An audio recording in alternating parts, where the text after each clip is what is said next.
Halo, kita sekarang ngomongin tentang malware atau program jahat ya. Malware itu kalau bahasa orang awam program jahat yang merasuk ke handphone atau laptop kita di mana program-program itu bisa mengambil data-data kita. Nah, itu ya. Jadi seperti dibahas kemarin ya, ini ada laporan dari Kepolisian Singapura ada 750 korban kejahatan malware ini yang menguras rekening mereka dengan kerugian 7, sekian juta dolar ya. Jadi modusnya itu penipu ini ya, kalau malware-malware penguras rekening. Jadi penipu ini akan menyusupkan program ke komputer kita atau ke handphone kita, di mana di situ kita akan dialihkan atau social engineering-nya atau rekayasa sosialnya itu kita akan seolah-olah kita itu mendapatkan sesuatu yang harus diklik gitu ya. Misalnya kita dapat paket, wah ini ada kiriman paket nih, tolong diklik. Ini detail paketnya. Atau misalnya tilang elektronik, oh ini ada tilang elektronik dari kepolisian kami. Nah, ini tolong diklik nanti biar tahu ini nomor Bapak atau bukan, ini mobil Bapak atau bukan, ini motor Bapak atau bukan, kan gitu kan ya. Atau misalnya ada undangan pernikahan.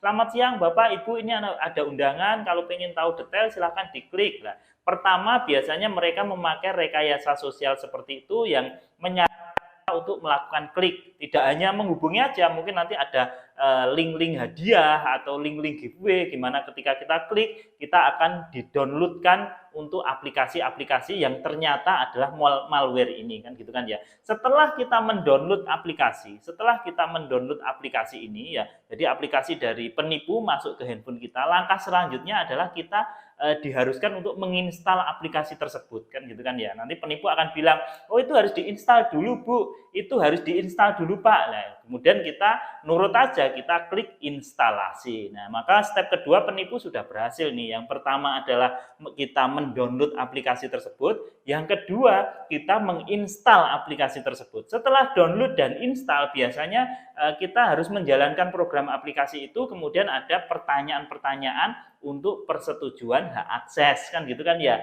Nah, penipu sekali lagi, oh iya itu tinggal disetujui aja. Lah kita orang Indonesia yang senengnya cuman klik, oke gitu kan ya, nanti oke aja, padahal di persetujuan akses itu ada misalnya persetujuan mengakses SMS, maka seluruh SMS yang masuk ke handphone kita bisa diambil oleh penipu, termasuk SMS OTP. Ya, OTP ini kan masuknya biasanya kan ke WA atau ke handphone, ke SMS. Nah, itu bisa diambil oleh penipu, kan gitu kan ya.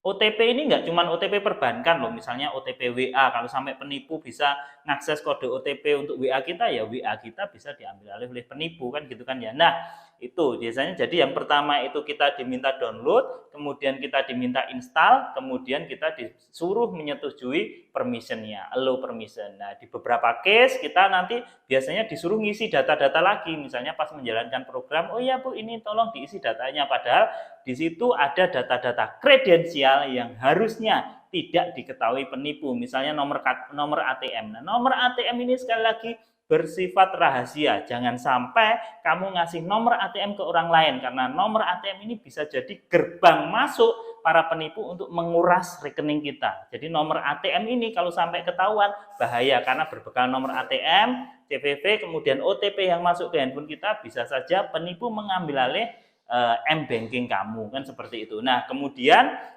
di malware yang lagi rame di Singapura ini, ketika penipu sudah mendapatkan data-data kredensialmu, mulai nomor ATM dan lain-lain, kemudian dia juga sudah mencuri OTP yang ada di handphone kamu, mencuri OTP SMS, OTP WA yang ada di handphone kamu, maka malware ini akan melakukan reset factory system, ya, reset setelan pabrik, kan gitu kan ya. Nah, ketika kamu sudah sibuk dengan proses riset ini, atau kamu sudah sibuk dengan handphonemu tiba-tiba nge-lag, handphonemu tiba-tiba hang, disitulah penipu dari tempat lain ini yang sudah menguasai data-data kredensial ditambah kode-kode yang masuk di handphonemu, mereka akan masuk ke M-bankingmu, ke e-walletmu, kemudian menguras, bertransaksi dengan sisa uang yang ada di M-banking atau e-walletmu. Jadi sederhananya seperti itu. Kemudian ketika kamu sudah nyadar, handphonemu sudah nggak nge-lag lagi, nggak hang lagi, atau yang tadi riset setelan pabrik sudah bisa lagi, kamu install kemudian program-program M-banking, e-wallet lagi, kamu cek uangmu sudah habis ya, karena sudah diambil alih oleh si penipu tadi. Nah, dari kasus-kasus ini sebenarnya ada benang merahnya. Yang terjadi di Indonesia juga seperti itu. Ketika penipu mengaku dari siapapun atau kita mendapatkan informasi dari orang-orang yang baru kita kenal, jangan klik sembarangan. Ya, ketika kamu klik kemudian kamu melakukan download, itu sudah awal mula bahaya mengancammu. Kemudian apalagi kamu melakukan instalasi. Kemudian kamu allow permission, bahkan mengisi formulir-formulir yang sebenarnya itu dari web palsu, web phishing, bukan web aslinya, formulir bank, tapi sebenarnya itu banknya itu hanya website palsu, bukan dari bank aslinya. Nah, ini kamu patut waspada. Ya, jadi ini kejadiannya banyak sekali, bahkan banyak orang yang DM ke saya juga seperti itu, merasa tidak memberikan OTP, merasa tidak memberikan username, merasa tidak memberikan password, tapi ternyata penipu bisa mengambil alih rekening mereka, bisa mengambil alih e-wallet mereka. Ternyata ya itu tadi, mereka mengisi form-form yang seolah-olah seperti form yang resmi, e-wallet resmi, bank resmi, padahal itu adalah form yang disediakan penipu web palsu, kan gitu kan ya. Sehingga informasi-informasi tadi digunakan penipu untuk login terhadap web yang resmi berdasarkan informasi yang kamu inputkan di web palsu tadi, yang kamu inputkan di formulir palsu tadi. Jadi hati-hati dan waspada. Penipuan sekarang sangat banyak sekali, modusnya macam-macam, bahkan kita sulit membedakan mana yang asli, mana yang palsu ya. Jadi tetap waspada dan hati-hati.